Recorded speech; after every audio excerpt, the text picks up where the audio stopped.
Hi, folks. It's Dennis from Vicious Kitten Records, and today it is my great honour to welcome four very special guests who are dialing in from Melbourne and all the way from Nashville, Tennessee. We have with us Anne McCue, Janene Abbott, Sherry Rich, and Susan Shaw, who collectively make up the trailblazing Reunited rock and roll outfit Girl Monstar.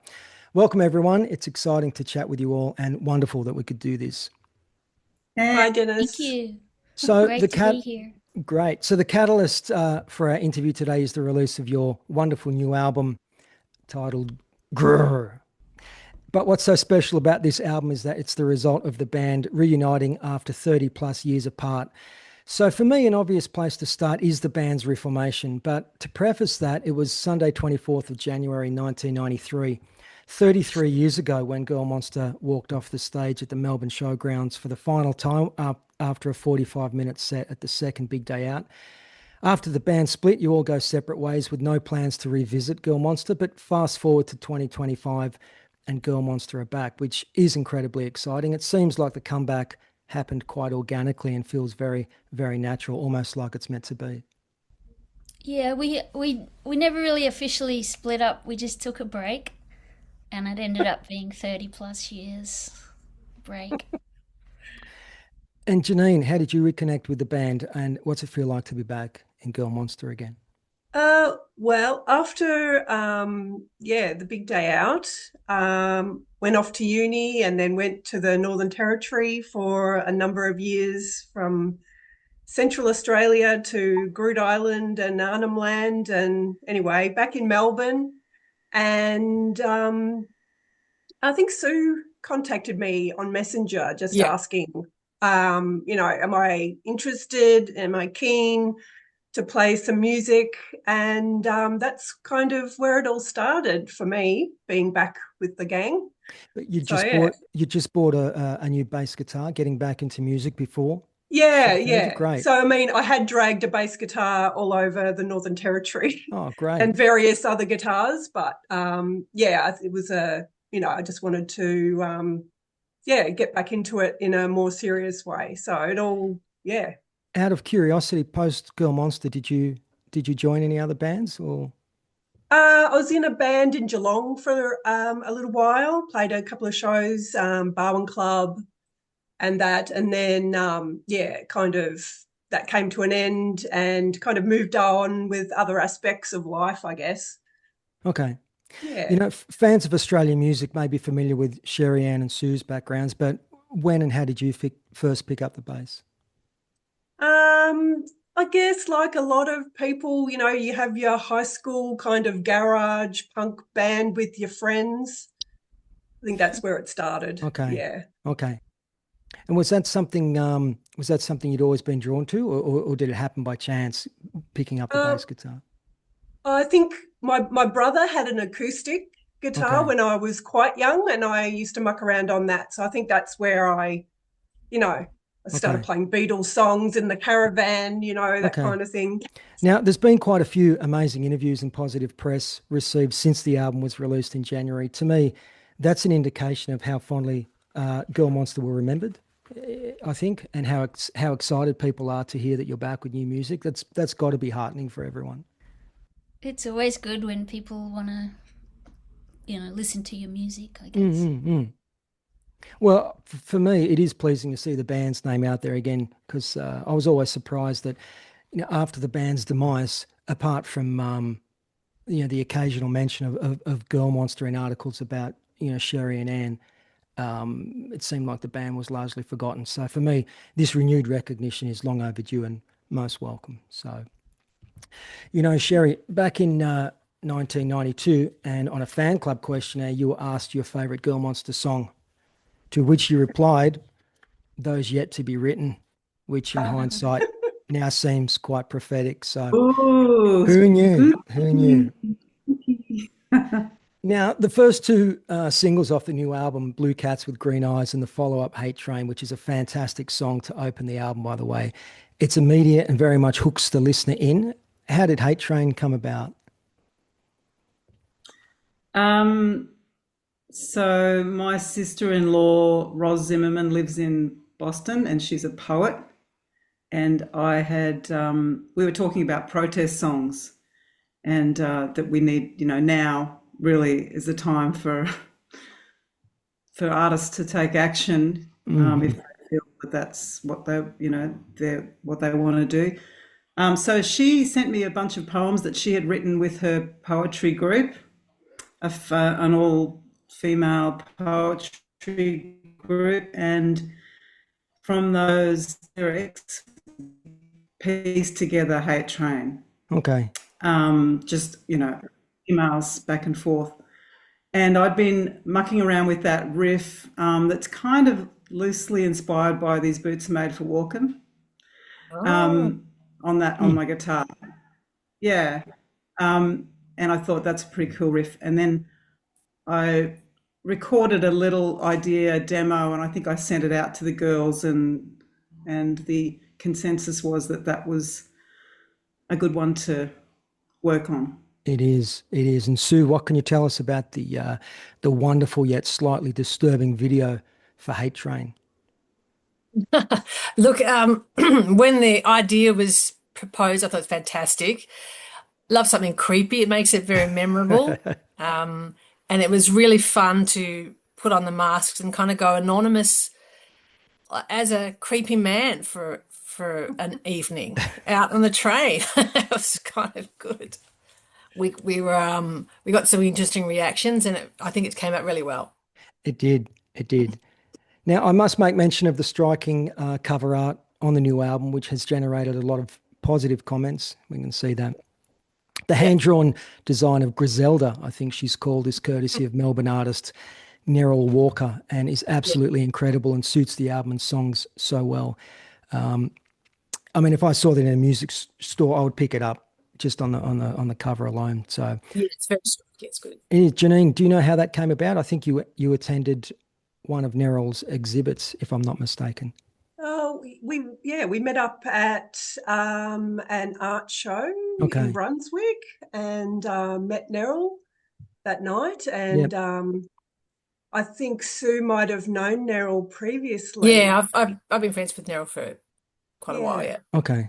Yeah, and it's just perfect. Really, yeah, it does. Yeah, perfect match, I reckon. Onto the album, I am keen to ask both Sherry and Anne, as songwriters who write individually for your own solo projects, was it cathartic to write together? And I guess once you decided to reunite and record new material, was your songwriting approach different to how you might write on solo projects? Anne, you go. Oh, well, I always thought that it was a shame we never wrote together in Girl Monstar, and I think we might have if we kept going. Because, well, when I joined, Sherry was a lot more experienced as a songwriter than I was. I was more like the kind of music I was making up was banging my strings against the pickups and recording it on a cassette and then playing over the top. It was like experimental music. So I wasn't really writing anything structured like that. And when I joined Girl Monstar, we were playing more like classic structures, verse, chorus, bridge, etc. So, I was the newbie in that department. Sue had been in bands before and all that. So, it took me a while to get into the swing of songwriting, and then we split up, and then I started writing my own songs, blah, blah, and so it was quite natural, actually, to write with Sherry, it was a very easy process. She would send an idea, or I would, and then we just swap ideas, and we're both experienced co-writers now, too. We've both done a lot of co-writing and collaborating with other people on songwriting. So, so it happened pretty naturally, I thought. Sherry may disagree. She may say it was a horrible process, a tormenting and torturous process. I don't know. Not at all. But yeah, I agree with Anne. I think when we were in Girl Monstar, we were both, I wasn't that experienced in co-writing. So when we'd bring songs to the rehearsal room and we'd sort of keep them to ourselves, I guess. We didn't really jam a lot and collaborate on songwriting. So it's been great to do that more this time around. Really fun. And it was always something I felt like that we missed out on back then. And it's been really fun also, the four of us collaborating on Mohawk Wig, which started off as a true story experienced by Sue. Absolutely true, every word. I've got a question about that. Sue, you want to go for it now and tell us what Mohawk Wig is about? Okay, all right. So I attended the Sex Pistols reunion, the non-Johnny Rotten one, which would have been great because, Steve Jones and Paul Cook together is like beautiful. They're what I love to hear in the band. Anyway, I was there with my husband and my youngest son, and there were these two guys nearby wearing plastic mohawks. Like they were guys in their 60s or something. That's kind of stupid, but they were just being really obnoxious as well. Everyone's sort of avoiding them because they're just being loud. Ooh. Anyway, Tony went to get a drink and I was momentarily alone, and one of them comes up to me and goes, "Oh, what song do you think they're going to play first?" Huh? And I kind of didn't want to engage with him because he's obnoxious. He's bringing a bloody plastic wig. And I went, "Oh, I don't know." He goes, "Do you even know any of their songs?" And I go, "Fuck off, you dickhead. At least I'm not wearing a fucking plastic mohawk." And then, as if that should have been the end of it, he goes, "Whoa," like I'm turned on because you're being feisty. "Oh, I like it. I like it." I'm going, "Fuck off."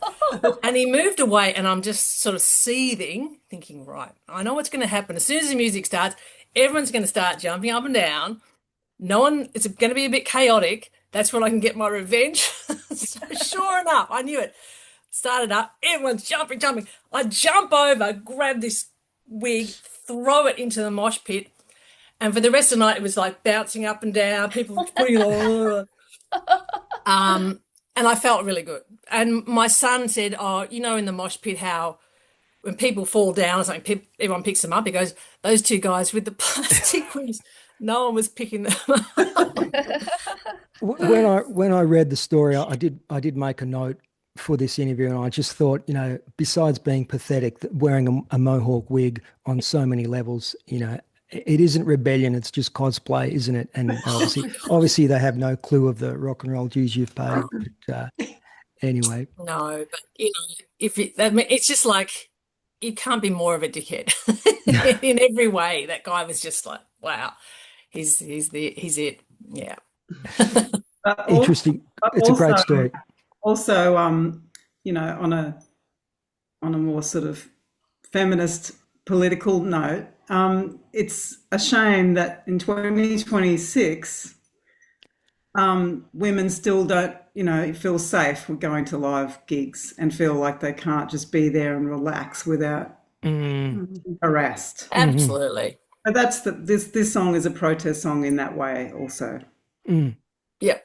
As I mentioned last time, not that it's would have helped with those individuals, but Sue, if ever there was a time to bring out the photograph of you with Johnny and Joey Ramone backstage, that was the one. But they probably would have been lost on who they were. Second song on the new album is the very rockin' and thumping track called "Control Babe," which I absolutely love. Great lyrics. "I'll rock and roll you, body and soul you." And this is one of yours, isn't it? Yeah. Can you elaborate? Well, Sherry was saying, "Have you got any ideas?" And I went back through some hard drives, and I found this one probably from a long time ago when I was still drinking and whatnot, and it was obviously from a late night session. I used to stay up all night and record, and I had my little studio here and stuff, and just make up stuff, and I played that one, and she goes, "Yeah, that'll turn into something." And it's kind of, this is my shock, some people, I don't know. It's sort of inspired by Jimmy Page and when he kept that girl locked up in that hotel room, that 13-year-old girl. Yeah. And that's really what it's about. Okay. It's about his control. She was in a hotel room with 2 bodyguards on the outside and couldn't leave for days and days. So it's about that, really. Well, it's a great song. It's a great Thank song. It keeps the flow of the album going. But just going to drift back to a couple of questions. So did any of you feel that maybe the band had unfinished business? I know you alluded to that before, and finishing up in 93. I mean, Have you ever reflected on that time period? Because from a fan's perspective, there was some very strong material being written in 92, tracks such as If Only You Knew, Invincible, I Still Want You, and Mystery. And going on from that, do you think those songs are indicative of the direction the band might have headed in had you stayed together in 93? Well, I particularly liked If Only You Knew and where we were going with that one, and I thought it sounded really cool. And I thought, yes, we're getting our own sound. Like I felt like not that we didn't have it, but we were evolving again, you know. And I felt like we were better than ever when we finished, you know, as a band. And so yeah. Well, I'm looking over some of the history, and not a lot of people mention just how seamlessly Janene fitted into the band. I think it was just like a natural fit when you joined in late 91. It was just like, wow, they're off and running. There was it never got mentioned in the press back then, but that was my take on it. And I'm sure others felt the same too. I should interject here and say it wasn't that seamless for the rest of us. We had to audition other bass players. Oh. And do you remember much of that process, Anne? And, yeah, I don't remember we had to audition anyone else really. Me either. I remember all agreeing on Janene. That's all I remember. Yeah. So when Janene came, it was like, yay! Hallelujah! No choice. Yeah. Well, it was in hindsight, you know, it was meant to be, no doubt. But yeah, I think it gave a different groove, you know, to the band. Yeah, agreed. It was good. We just mentioned Mohawk Wig, on which you all get a co-write. Anne and Sherry are both prolific writers, but I do want to ask, maybe yourself, Janene, if songwriting was something you'd explored before when you first joined the band. Is it something that appeals to you now? I've always found it like super challenging. Like it just, I found it difficult. I think in the course of being a musician, I have mucked around and created a few songs, but it's just for my own kind of exploration. It never really went, to something personal. With Mohawk Wig, it was, putting the lyrics together is where I had an opportunity there to, contribute. So, yeah. And what about singing? Did you ever think you had a strong enough voice to take lead vocals on a song? Because Girl Monstar with Damien, another thing which separated the band from others with it, all four of you could sing. Just probably never stepped in that role. Okay. I don't know. My voice would be for other people to judge. I don't know. You can sing. Great. And I did some backup. In a few tracks.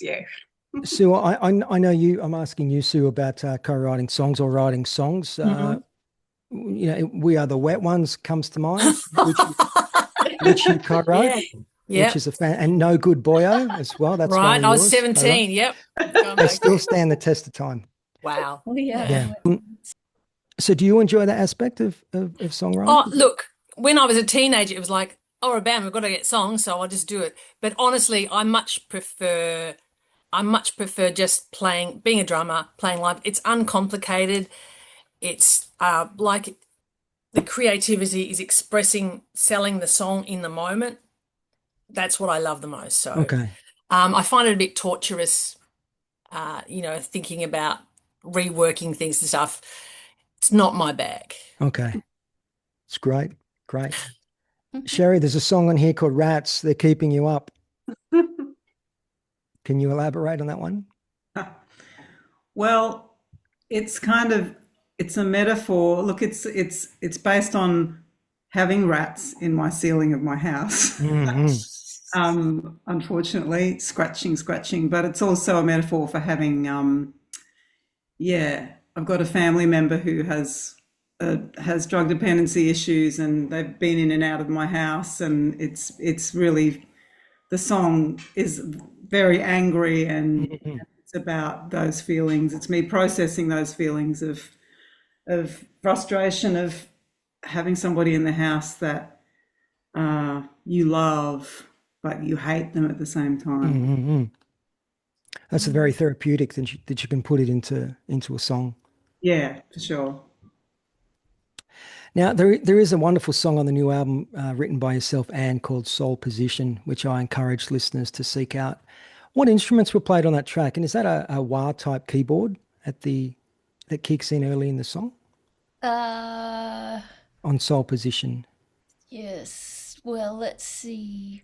Yeah, I was mucking around with the keyboard, definitely. Mm-hmm. So I've got some different sounds there of keyboard sounds, and the song is about I imagine this switch that you've got soul or you haven't got soul, meaning you've lost your soul or you've still got your soul. And it's so easy in the music business to lose your soul, lose your contact with why you're playing music, which has happened to me. And I got really burned out, and it was like, what kind of music do I want to play anyway? It's like, what am I doing? And I got so off track. I was off kilter, you know? Mm-hmm. And that's why I imagine this switch, like you got to pull the switch back to the soul position. Why am I playing? I'm playing because I love music, which is, it can be a struggle sometimes if you're trying to make your whole living out of music. It's a lot of pressure, and it can take the fun out of it completely. And sort of, so that's where I found myself a few years ago, and had to crawl my way back to where I am today. And interestingly enough, the Girl Monstar album came out not long after your solo album as well. So after a long period of time, you've had two releases follow each other quite quickly, which is great. Yeah, I know. And I recently learned that you used your 79 beloved 79 Les Paul to record the new album, the same guitar you used back in Girl Monstar. And I think that's a really nice connection, besides being pretty cool as well. Yeah, I remember buying that guitar, and I bought a beautiful Marshall quad box and head, which I sold. It was so beautiful. It was really the best one I'd ever heard. But I kept my Les Paul. I've taken it all over the world with me, Vietnam, etc. But I stopped playing it so heavy. I couldn't play it anymore at live, and I put it away for probably 15, 20 years. And I think it was Girl Monstar, the idea of playing Girl Monstar, that made me think I should get that back out again and start playing it. And Great. So I got it out, and I haven't put it away again. I won't put it away again. It's a beautiful. Wonderful. Yeah, from a fan's perspective, it's great that all ties in. Yeah. Fingers crossed there will be some live shows later this year, and I just unearthed this live set from 1992. I hope everyone can see. Hey. So it's got me thinking, what songs off the new album would definitely slot into the set list? Too early to say for future shows from the new album? I think all of them. Do them all. All of them? All of them. Yeah. I'm out Mohawk I'm wig, out a lot absolutely. at gigs and playing a lot. Everyone's saying, so when's Girl Monstar playing? When's Girl Monstar playing? I was like, I don't know. I'm ready to go. Well, that's good, Sue, that they're that's encouraging. Constantly. That's really good. Yeah. I would ask which songs from the past would be Yeah. likely to include, because I don't think a lot of them would survive. I mean, I don't know how many would survive. You know what I mean? Yeah, there's quite a few that I just think of as they're sort of the start of my songwriting, and they're very sort of immature lyrics. I mean, songs like Man Eater and even Teenage Dinosaur, I'd probably. Oh no, it's a classic. Okay, maybe not Teenage Dinosaur, Fantastic. but Man Eater, some of them have got lyrics in it that I cringe at now, and I just go, maybe not that. But, they could be changed, I guess, to be. Yeah. You're a Suck. You're a suck. That's got to be played that's live. good. That hasn't been brought out for a while. Yeah. That's a classic. No, it's a classic. It's eternal. The Doing words it for money. I still better relevant. stop, otherwise I can't I go all like doing fanboy. it I've for got to keep money. it typical. I wanna look at that one for sure. That Great. one didn't end up on the album, but doing it for money, I would I like. don't know that one. That must have been No, before I my can't time. remember that one. I just sent. Yeah, I just. doing it for money or We not at have all. Oh, yeah, yeah. we have footage of Janine and Sue playing that song. So It's Really? it's unforgettable. Really. No, um, but we didn't put it on the album or anything, so we just stopped playing it. So the new album is dedicated to your former drummer, Richie Hine, and another member of the Girl Monster family, Johnny Bowers. Are there a couple of fond memories of those guys you'd like to all share? well, Well, I think, Richie was just the sweetest. Sorry, you go, Sherry. yeah, I that's what I was about to say. He was very softly spoken, Mm. sweet guy, and um, great drummer, and Mm. ended up going on to drum with the Screaming Tribesmen. Mm. And yeah, I have just memories of him being really. Um, he wasn't one of those drummers who was always, going diddle a bit, a bit, a bit, a bit, a bit, a bit, right when you're rehearsing and trying to talk about a song. He'd listen, and he was very respectful towards women and towards us. Mm. Yeah, he's sweet. Great, great. And what about Johnny? Part I of the thought Girl Monster he was. family? I loved Johnny. He was like the fifth member of the band in a way, Yeah, just he because he was was. always with us and he Yeah, would go on the road with us and yeah. we would have some fun times. He was a party guy and um, yeah. But Sherry, Sherry Yeah, was in a relationship with Johnny, so yeah. He was my boyfriend for 4 years, and not funnily enough, actually, because it was quite painful. But we broke up at the same time as Girl Monster stopped playing. Hmm. Um, but I was speaking to his mum recently, and she said, "Oh, Johnny, I think those were the happiest days of his life when he was with Wow. you and the girls and Girl Monster and Great. touring." He used to refer to that as, great times. And he was a gentle giant. He was a rock and roller through and through, and loved to party. Great. Great. Um, That's and good. Johnny also, a very good drummer and in several Melbourne bands. Yeah. Great. So let's dig into a little band history, if we may. Now, for the uninitiated out there, I am just going to run through a brief band history, so bear with me. Girl Monster formed in November of '88 and folded in January of 1993 with a final performance at the, as previously mentioned, Big Day Out Festival in Melbourne, headlined by Iggy Pop and Sonic Youth. In their 5 short-year career, Girl Monster built a reputation as a formidable live act and would perform over 200 live shows. That included opening for international touring acts such as Poison, the Buzzcocks, Ramones, DAD, and Skid Row, along with many local supports for bands such as Divinals, Kings of the Sun, Hard On, Celibate Rifles, New Christs, Hoodoo Gurus, God, Ratcat, Spy v Spy, and a reunited Skyhooks, to name but a few. The band's two singles, Surfing on a Wave of Love and Joe Cool, produced by Kevin Shirley, received national radio airplay, topped the alternative charts in '89 and '90 respectively, and earned nominations for Best Independent Release at the ARIA Music Awards. I mean, it's when I state all that, it's pretty impressive. I mean, looking back, again, from a fan's perspective, word spread pretty fast about Girl Monster. Were you surprised at how much the band achieved in a relatively short amount of time? I mean, within 18 months or so of forming, there was big name supports, two number one songs. Do you ever look back and think, wow, we really hit the ground running? I do. I had been in one band in Sydney that we were so shy we wouldn't play in front of people. If we played at a pool party, we put our amps out the window and played in one of the bedrooms.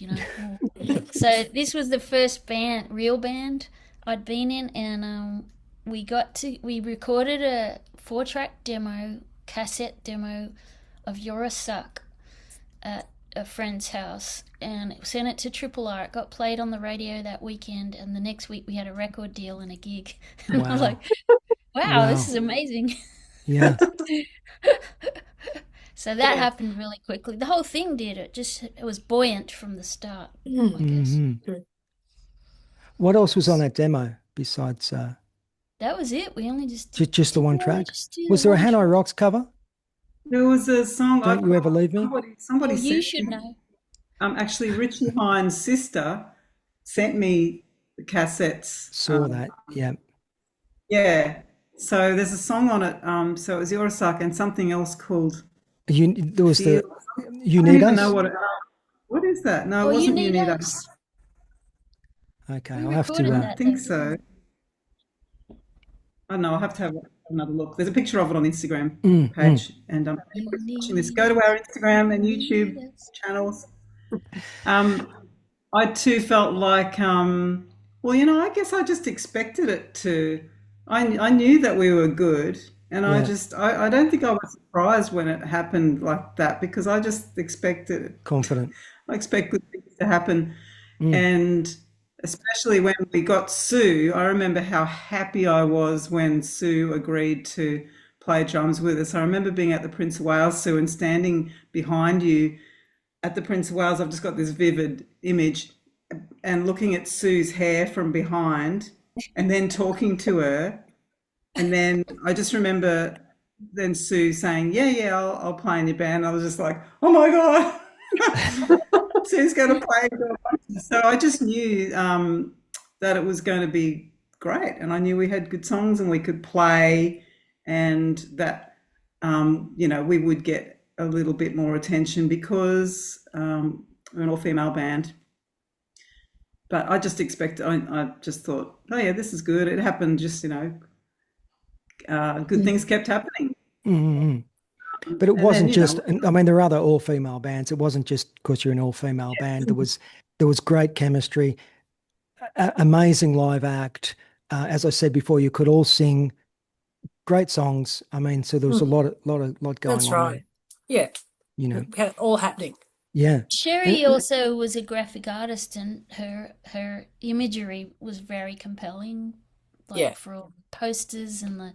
She had a very, to me, she had a vision about it, which a lot of bands don't have a vision, but it really made it a cohesive mm, force.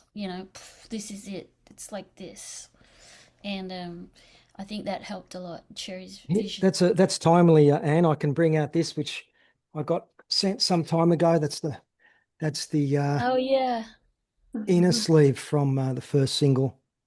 and and also this is that was the before first Photoshop. first poster. Yeah, all done with Yeah. before Photoshop. Just wonderful. Just wonderful. So it kind of all isn't it, it's coming full circle in a way because, the new album artwork has also got that comic vibe to it. I mean, Yeah.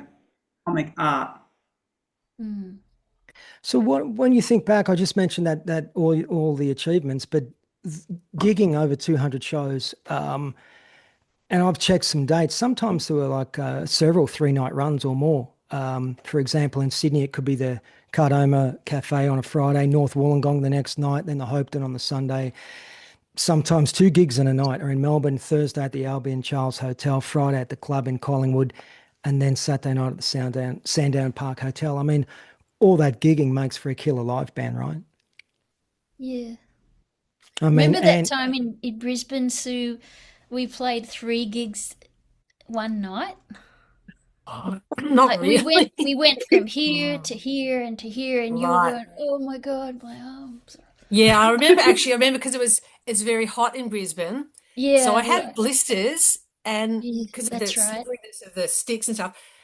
And the last gig, my blisters popped while I was Yeah. playing, wow. and all this Uh, juice, blood, and oh, blister juice God. sprayed all over my cymbals, and it was there for years. Every time I took my cymbals out, I go, it's that blood from Rock and Brisbane. roll. Yeah, that's Yeah. rock and roll.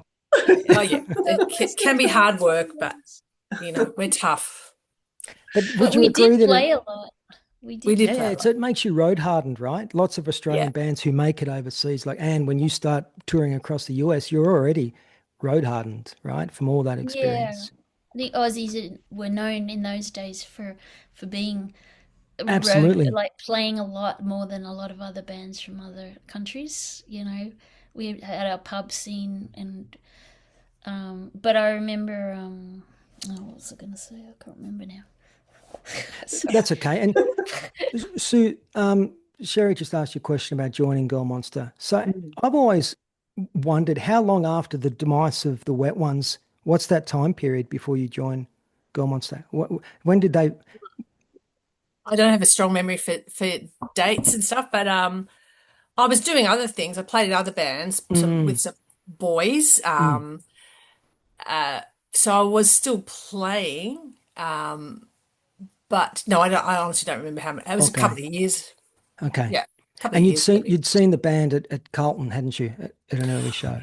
Well, that's right. Well, I was asked before I'd seen them, and I used Uh-huh. to get offers from girls to be in their band, and it was kind of assumed I'd join because we all have the same, genitals or whatever. It's because they're weird. It's a weird idea to join a band for that reason. So they'd say, "Oh, you're going to be a member?" I'm like, "No, I need to know what you play because I'm very particular. I love music, or I also hate some things. I'm very particular." So when Sherry asked me, I'm like, "Oh, it's just another girl wanting me to be in her band because I'm a girl," but no. And then I heard they were playing. I thought, "I'll go and see." I thought, "They're great." I joined that band. I'd love to be in that band. So yeah, Yeah. I said I'm available. Yeah, basically. I think I asked you last time. I would like to ask again that. So your time in the Wet Ones, Mm. did that serve you well when you joined Girl Monster, and in what way do you think? Um, yeah. Look, I love the camaraderie of all girl band. It's a special kind of sisterhood, which I've always enjoyed. And I'd toured with Wet Ones, and so I knew what to expect, and I look forward to it. I look forward to more of that kind of thing. I like it a lot. Great. Yeah. Going back to the time of release of the second single, was there any major label interest sniffing around back then? I remember Ruat were interested. Okay. Remember Ruat? Oh Yep. yeah. Yep. But when they heard the album, they didn't really like the sound of it. Okay. Mushroom weren't sniffing around because they signed quite a few They bands. signed everyone else but us in Okay. town. They had that one album deal for everyone. Yeah. They signed Johnny's band. They signed Have a Nice Day. They signed, you name a band that were playing when we were, they signed them. But Mm. I believe they weren't impressed to have an all-female band on Well, Mushroom Records. at the time, they had the Shantuzis. That was the big, and the Shantuzis were, I don't want to, you know, diss them, but they were women who they sang covers and they didn't play anything. So they had a male band, backing Yeah. band, and they sang covers. And that was, I guess, what Michael Gudinski thought, that's sort of all-girl band that he already had. And I remember our manager telling me a story that he'd been sort of out with Michael Gudinski because our manager was, looking for a major deal for us. And that Gudinski had said, "Oh, do they party?" So that's what he was interested in, do they party? And he also said Right. that he didn't think we were good looking enough. So, fuck him.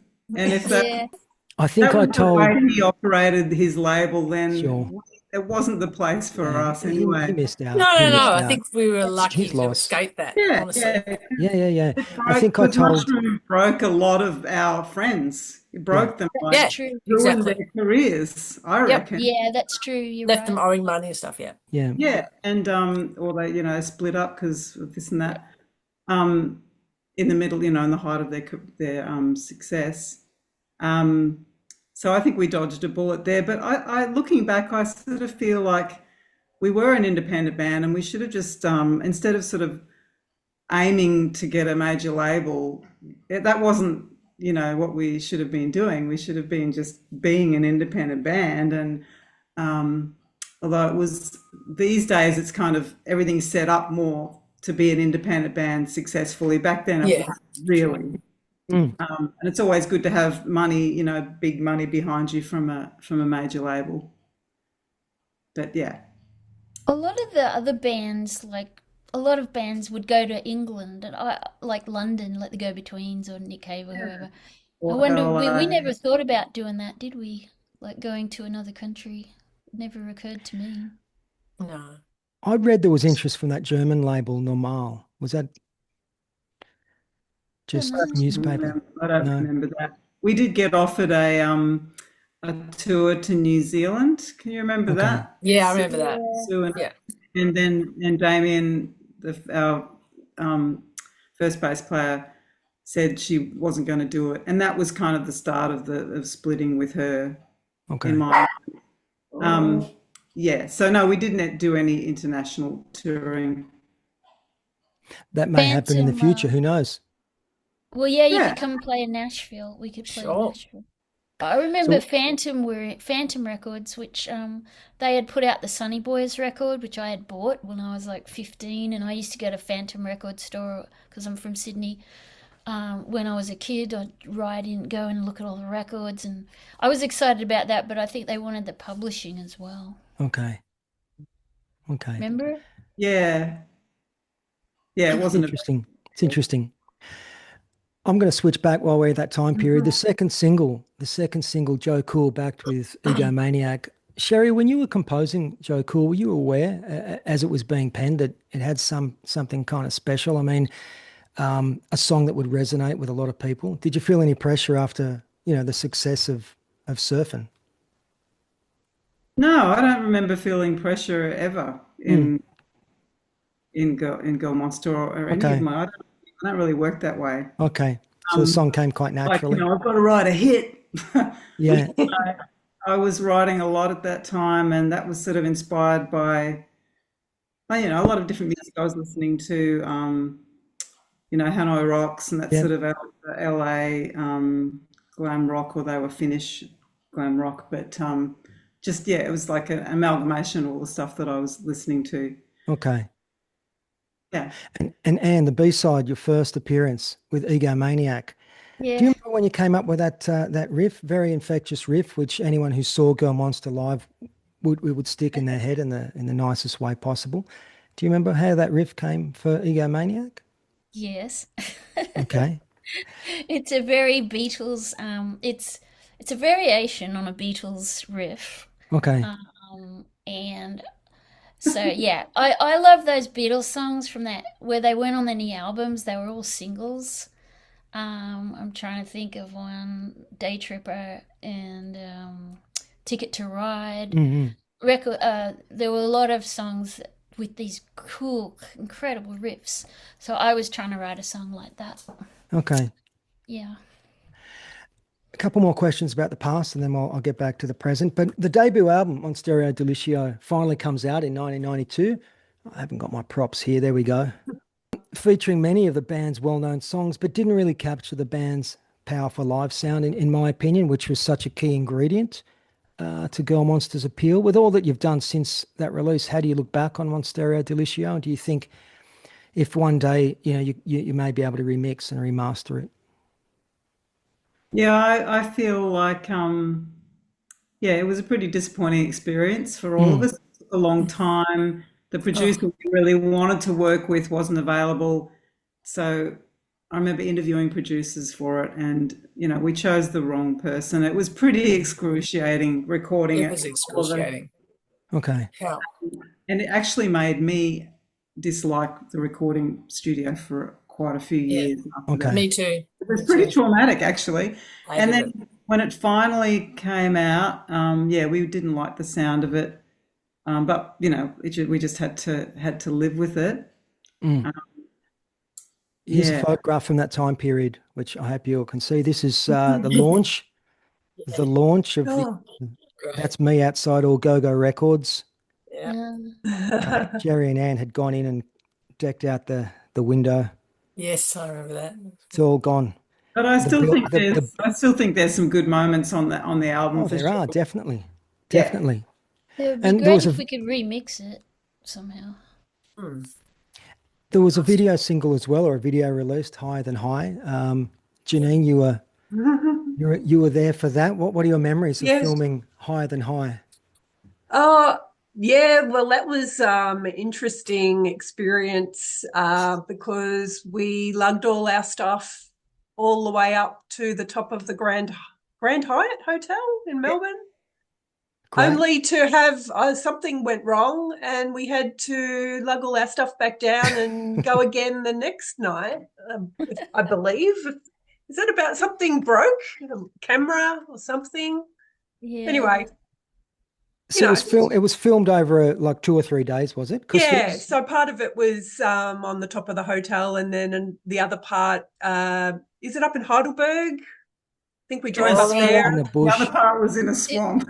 It was the Okay. next morning though. Really We had to nice. keep our makeup and clothes on, and we had to go the next morning. Yeah, it was meant to be a woodland forest nighttime thing, but it was like sun's coming up. We went up for 24 hours.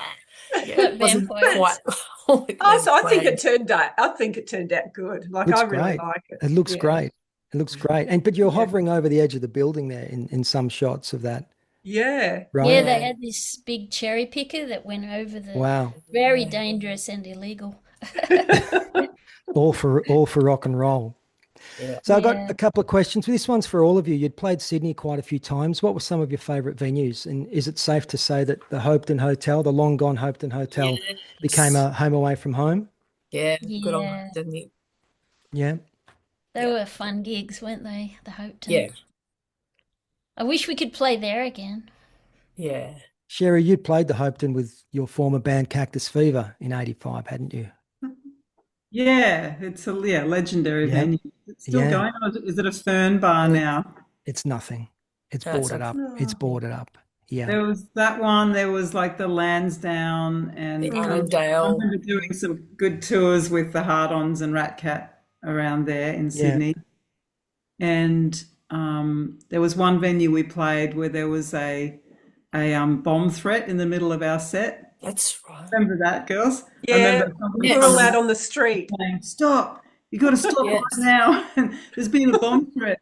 So we had to leave our gear, and then all the patrons and we were just out on the street, probably still drinking and talking, carrying on for a couple of hours until they said, "Oh, we can't go back in because, security."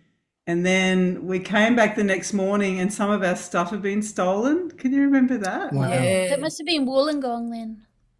That's was Crow's Nest. That's the bomb threat was Crow's Nest. Yeah. Oh, Because it's actually, Nice. while we're playing Remember When, and this is from Newcastle. Here we go.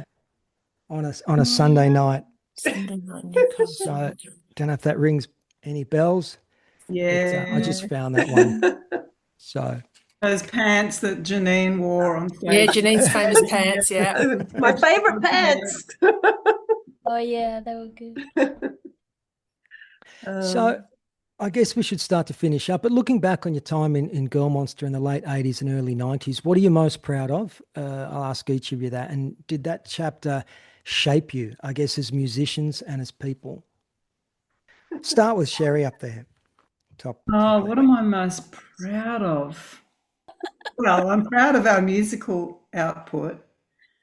And I think we achieved a hell of a lot. Yeah. We were trailblazing in the fact that we were the first all-female band to gain a national profile from our success in the charts and touring.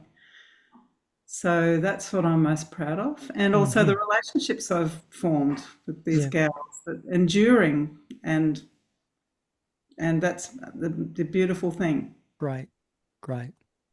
What about you, Susan? Yeah, it's I'm proud of just still being here. That I personally, I've started when I was 17 and had 3 kids, and I've been in bands since then, and I haven't ever stopped, and I wouldn't consider stopping for any reason. It's a new frontier, becoming this age, and still loving rock and roll, still playing live. I think it's something to be proud of. I'm proud of it. But the experience has made me strong. having to experience what we did, but also having the support of your band members. It gives you sort of strength and resilience for life in general, I think. I think playing in a band does. It gives you, teamwork and support, but also you don't sweat the small stuff. The show must go on kind of thing. And that's an attitude you take with you into your day job, your family life, and you just get on with it. That's what I've gained from it, I think. Great. Well said. Janene, what about yourself? You had a fun year in 1992. I did, yeah. I was looking back because I had a little book where I wrote down all the gigs and all the bands that played with us. And I think I played about 50 shows with Girl Monstar. So, just proud of that year and having a great time and forming great friendships. And I think for it to come back around it's rare, and it feels just like great friendships lasting all that time and having fun. I think, there's so much serious stuff going on. And when you get the opportunity to play music, you should just, enjoy that. So, yeah. And what about yourself? Looking back, what are you most proud of in Girl Monstar? Well, firstly, I think that I actually did it because I was so terrified of playing in front of people. I don't think if Sherry hadn't said, come and play, I probably wouldn't have been a musician. Like I would have I would have always played guitar, but I was not I found it very difficult to play in public, and stuff. So Girl Monstar just went, pow! And I was like, wow, here I am. 5 years later, I'm a musician, and my whole life I've been a musician. It really sent me on a trajectory, because I thought I was going to Melbourne to be a novelist, and which is the opposite of being in Girl Monstar. So I wouldn't even be a musician if I hadn't got to join Girl Monstar. And Sue is still the drummer I've played with the most in my whole life. Because I don't really I've never been able to have a band play that many the same band play that many shows. Okay. It's crazy when you think about it. One more. This is going to make you think. So if 1992 Girl Monstar met 2026 Girl Monstar, what would they admire about each other? I think they'd be blown away, actually.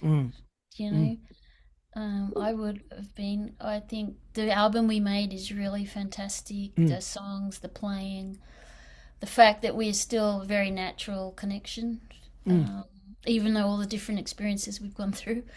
And yeah, just the fact that we're still playing, still alive. Sherry's gone, but well, we just touched on the new album. Were there any tracks which didn't make the album?